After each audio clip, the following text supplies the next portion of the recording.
দিন 3 দিন 1 সপ্তাহ চলতে থাকে। মানুষেরা টের পেয়ে যার যার আশ্রয় গ্রহণ করে।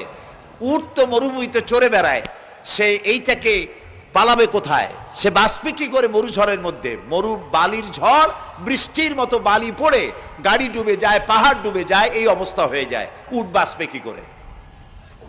আল্লাহ রাব্বুল আলামিন উটের দেহ তৈরি করার সময় এমন ব্যবস্থা করে দিলেন, উট যখন টের পায় বালুর ঝড় হবে, সঙ্গে সঙ্গে তার সামনের 2টা পাও দিয়া বালু সরায় দিয়া তার মাথার গলার অর্ধেকটা বালুর মধ্যে ঢুকায় দিয়া 5 দিন 7 দিন যেন থাকতে পারে, পানি আর অক্সিজেনের জন্য সে যেন মারা না যায়। এর জন্য আল্লাহ রাব্বুল আলামিন তার বুকের মধ্যে পানি আর অক্সিজেন রাখার ব্যবস্থা করেছে। আফালা ইয়ানজুরুনা ইলাল ইবিলি কাইফা, কেমনে উট বানাইছি দেখো নাই? সুবহানাল্লাহ বলে।